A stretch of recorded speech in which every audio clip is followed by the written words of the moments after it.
आप सभी को नमस्कार। आज मैं आप सभी के समक्ष महाभारत का एक किस्सा लेकर आई हूँ कि पूर्व जन्म में किस पाप के कारण धृतराष्ट्र अंधे जन्मे थे।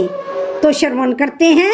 एक बार की बात है, श्री कृष्ण से धृतराष्ट्र पूछते हैं कि हे केशव, मैं अंधा क्यों हुआ? मेरे पूर्व जन्म का क्या पाप है? धृतराष्ट्र अंधे थे, लेकिन जब उन्हें यह पता चला कि गांधारी को 100 पुत्रों को जन्म देने का आशीष प्राप्त है, तो अंधेपन का दुख मिट गया। धृतराष्ट्र के 100 पुत्र और एक पुत्री हुई। कुरुक्षेत्र में उनके 100 पुत्र मारे गए थे।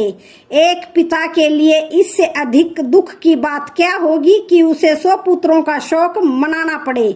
भगवान श्री कृष्ण ने गीता का जो संदेश दिया था, उसे अर्जुन के अतिरिक्त संजय और धृतराष्ट्र ने भी सुना था। उसमें भगवान श्री कृष्ण ने कहा था कि सब कुछ पूर्व निर्धारित है, सबको उनके कर्मों का दंड भोगना पड़ता है। दुर्योधन और दुशासन मुख्य रूप से पांडवों और द्रौपदी के दोषी थे। उनके मारे जाने को तो धृतराष्ट्र कर्म दंड से जोड़ रहे थे, परंतु उनके अन्य पुत्रों की तो कोई भूमिका ही नहीं थी। वह क्यों मारे गए? यह प्रश्न धृतराष्ट्र को बहुत परेशान करता था। धृतराष्ट्र ने भगवान श्री कृष्ण से पूछा कि मैं अंधा पैदा हुआ, मेरे 100 पुत्र मारे गए। भगवान, मैंने ऐसा कौन सा पाप किया है जिसका यह दंड मुझे मिल रहा है? आपने अर्जुन से कहा था कि जो हो रहा है वह कर्मों का दंड है। मेरे अंधे होने और 100 पुत्रों के मारे जाने के पीछे का कारण क्या है? कृपया करके आप मुझे यह बताइए।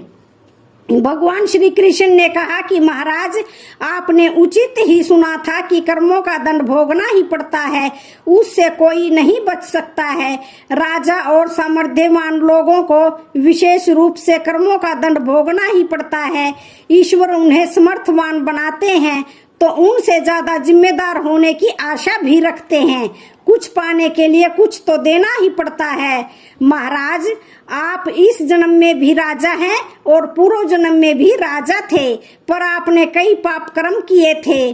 धृतराष्ट्र अधीर हो गए। वह बोले, हे केशव, मैंने जो किया वह मेरे सामने है और एक राजा और एक बड़े परिवार का मुखिया होने के नाते मुझे वही उचित लगा। पूर्व जन्म का रहस्य जानने को कृपा करके वह रहस्य खोले कि ऐसा कौन सा पाप था कि मैं अंधा भी हुआ और 100 पुत्र भी गंवाए मैंने। भगवान श्री कृष्ण ने पूर्व जन्म की याद दिलानी शुरू की और उन्हें पूर्व जन्म लेकर गए। भगवान श्री कृष्ण बोले, महाराज, पिछले जन्म में भी आप एक राजा थे। आपके राज्य में एक तपस्वी ब्राह्मण रहते थे। ब्राह्मण के पास हंसों का एक जोड़ा था जिसके 4 बच्चे थे। ब्राह्मण को उन हंसों से अपने संतान के जैसा लगाव था। ब्राह्मण को तीर्थ यात्रा पर जाना था, लेकिन हंसों की चिंता में वह नहीं जा पा रहा था। उसने अपनी चिंता एक साधु को बताई। साधु ने कहा, तीर्थ में हंसों को बाधक बताकर हंसों का अगला जन्म खराब क्यों करते हो? राजा प्रजा पालक होता है, तुम और तुम्हारे हंसों दोनों उनकी प्रजा हो। वास्तव में राजा प्रजा पालक राजा थे, इसलिए ब्राह्मण को यह बात अच्छी लगी। वह आपके पास आया और अपनी सारी दुख दर्द सुनाया। आपने ब्राह्मण के तीर्थ यात्रा से लौट आने तक हंसों की रक्षा का दायित्व तो स्वीकार कर लिया। ब्राह्मण हंस और उसके बच्चों को आपके पास रखकर तीर्थ यात्रा को चले गए। हंस आपके महल के तालाब में ही पलने लगे। आपको एक दिन मांस खाने की बहुत इच्छा हुई। आप उस समय अपने महल के बाग में घूम रहे थे। आपकी नजर हंसों पर गई। आपने सोचा सभी जीवों का मांस खाया है, पर हंस का मांस आज तक नहीं खाया है।